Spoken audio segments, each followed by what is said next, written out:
यह सफेद बालों वाला बूढ़ा आदमी कोई और नहीं बल्कि नारुतो है, उसके युग का 7वां होकागे। उस लड़ाई में जिसमें ओत्सुत्सुकी कबीले के देवता से सामना हुआ था, पूरा शिनोबी विश्व पूरी तरह नष्ट हो गया। मरने से पहले सास्के ने बेहोश नारुतो को एक सुरक्षित जगह पर पहुंचा दिया। जब नारुतो जागा तब तक शिनोबी विश्व पहले ही एक बंजर भूमि बन चुका था। नारुतो केवल घुटनों के बल बैठकर कड़वा रो सकता था, लगभग अपनी सारी आंखों के आंसू बहा चुका था। उसने दुश्मन से बदला लेने के बारे में भी सोचा था, लेकिन समय बीतने के साथ अब अपने बुजुर्ग वर्षों में वह पहले ही असहाय हो चुका था। नारुतो एक बार फिर अपने साथियों की कब्रों के सामने बैठा गहरे दुख में डूब गया। उसने आह भरी, काश वह समय को पीछे मोड़ सकता। उसने कसम खाई कि वह उस कबीले के बराबर ताकत हासिल करने के लिए कुछ भी करेगा। अपने साथियों के प्रति पछतावे और माफी से भरे दिल के साथ वृद्ध नारुतो ने हमेशा के लिए अपनी आंखें बंद कर लीं, लेकिन उसकी आत्मा गायब नहीं हुई। इसके बजाय वह एक सफेद स्थान पर प्रकट हुआ जहां उसका रूप फिर से युवा था। उसके सामने एक विशाल सुनहरी चक्र तैर रहा था। नारुतो ने हैरानी और विस्मय से घूरा, सोचते हुए कि क्या यह स्वर्ग है। उसने सुनहरी चक्र की ओर हाथ बढ़ाया और अचानक चारों ओर तेज रोशनी फूट पड़ी। नारुतो ने पाया कि उसकी चेतना एक सुरंग से गुजर रही है। जब वह फिर जागा, उसने महसूस किया कि वह तेज गति से चल रहा है। पास के पेड़ पर रुककर हैरानी से देखा कि वह सफेद चोगा पहने था और उसके शरीर में फिर से जीवन था। नारुतो उलझन में पड़ गया। यह वह समय रेखा थी जब सस्के और इटाची अपनी अंतिम लड़ाई करने वाले थे। उनका मिशन था सस्के के ठिकाने का पता लगाना। नारुतो का दिल उत्साह से धड़क उठा। उसने कभी नहीं सोचा था कि उसका मजबूत विश्वास सचमुच उसकी आत्मा को 16 साल की उम्र में फिर से जन्म लेने देगा। उसी समय काकाशी पास आया, हैरान कि नारुतो अचानक क्यों रुक गया। अन्य कोनोहा निंजा भी उसके चारों ओर रुक गए। भविष्य में जो साथी मर चुके थे उन्हें देखकर नारुतो का दिल दुख से भर गया। उसने आंसुओं को रोककर शांत रहने का नाटक किया और कहा कि वह ठीक है। फिर उसने काकाशी से सवाल किए ताकि समय रेखा का सही बिंदु पक्का कर सके। दो बड़े घटनाक्रम होने वाले थे, इटाची और सस्के की अंतिम लड़ाई और जिराया का हिडन रेन विलेज में प्रवेश। समय कम था। नारुतो के पास टीम को समझाने का वक्त नहीं था, इसलिए उसने अस्थायी रूप से सस्के की खोज करने वाली टीम छोड़ने का निर्णय लिया। उसे पता था कि सस्के और इटाची की लड़ाई घातक नहीं होगी, लेकिन जिराया की स्थिति अलग थी। उसे अपने गुरु को बचाने के लिए रेन विलेज पहुंचना ही था। नारुतो की अचानक की गई कार्रवाई से काकाशी पूरी तरह उलझ गया। वह समझ नहीं पा रहा था कि नारुतो के लिए सस्के को ढूंढने से ज्यादा महत्वपूर्ण क्या हो सकता है। काकाशी ने शांतिपूर्वक कहा कि जब तक नारुतो के पास टीम छोड़ने का बहुत अच्छा कारण न हो, वह इसे अनुमति नहीं देगा। आखिरकार उस समय नाइन टेल्स का जिंचुरिकी होने के नाते नारुतो अकात्सुकी का मुख्य लक्ष्य था। उसे अकेले जाने देना बेहद खतरनाक था, लेकिन नारुतो ने पहले ही अंदाजा लगा लिया था कि सावधान काकाशी उसे इतनी आसानी से नहीं जाने देगा।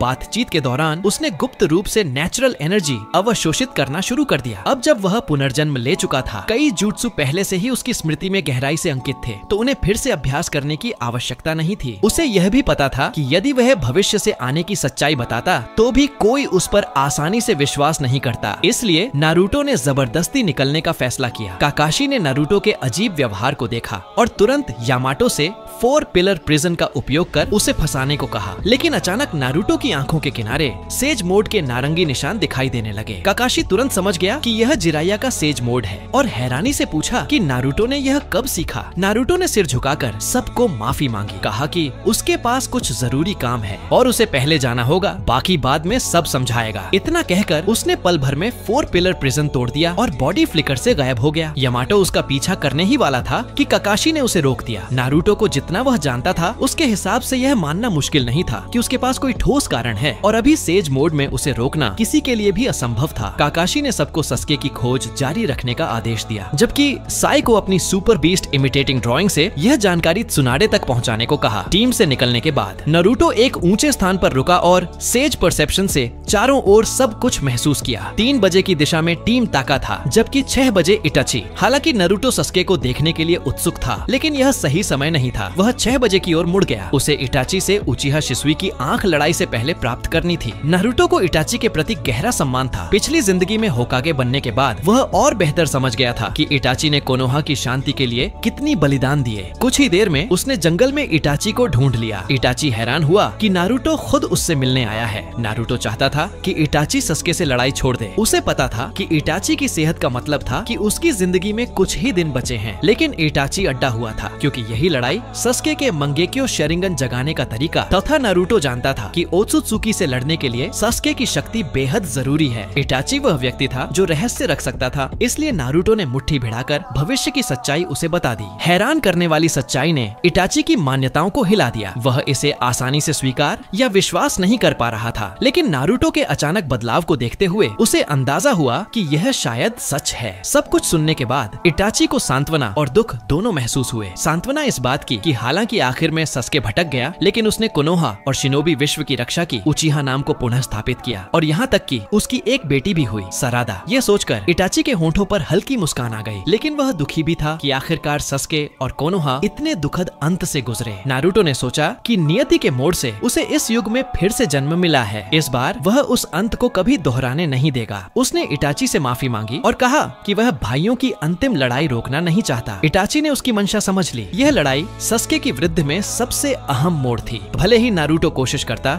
इटाची फिर भी इस लड़ाई पर अड्डा रहता। जैसा पिछली जिंदगी में हुआ था, उसने शिसुई की आंख नारुतो को सौंपी और भविष्य में सस्के को भी उसकी जिम्मेदारी दी। फिर वह अकेला उचिहा हाइडआउट लौट गया ताकि लड़ाई का इंतजार कर सके। हालांकि नारुतो अनिच्छुक था, लेकिन अब उसकी सबसे बड़ी प्राथमिकता अपने गुरु जिराया को बचाना थी। उसने शिसुई की आंख वाली कौवा एक स्क्रॉल में सील की और हिडन रेन विलेज की ओर दौड़ पड़ा। कुछ घंटों बाद जिराया और पेन की लड़ाई चरम पर पहुंची। पर्याप्त जानकारी न होने के कारण जिराया अचानक जुरान पाथ से घिर गया और उसका एक हाथ खो बैठा। पेन ने आकाश और पानी दोनों से जिराया पर हमला किया, उसे खत्म करने ही वाला था। निर्णायक क्षण पर नारुतो अचानक आ गया और रासेंगान से उस जुरान पाथ को नष्ट कर दिया। जिराया और फुकासाकु उसकी परछाई देखकर हैरान रह गए, सोचते हुए कि मानो मिनाटो लौट आया हो। टेंडो चकित रह गया कि जिराया को मदद मिल गई है। उसने पलटवार करने की कोशिश की, लेकिन तब तक नारुतो का रसेन शुरिकेन उसकी ओर उड़ चुका था। घूमते हुए घने चक्र को देखकर टेंडो ने इसे हल्के में लेने की हिम्मत नहीं की और शिनरा टेंसी से उसे रोकने की कोशिश की। इस मौके का फायदा उठाकर नारुतो ने जिराया को सुरक्षित जगह पर पहुंचा दिया। जिराया ने हैरानी से नारुतो का नाम पुकारा, पूछा कि वह यहाँ क्यों आया है और उसे भाग जाने को कहा, क्योंकि पेन ऐसा नहीं था जिससे नारुतो अकेले निपट सके। इस समय नारुतो की आंखों से आंसू रुक ही नहीं रहे थे। इस बार वह आखिरकार सही समय पर पहुंच गया था। उसने मुड़कर आत्मविश्वास से मुस्कुराते हुए कहा, चिंता मत करो मास्टर, बाकी मुझ पर छोड़ दो। सब्सक्राइब टू चैनल पार्ट 2 के लिए कमेंट करो।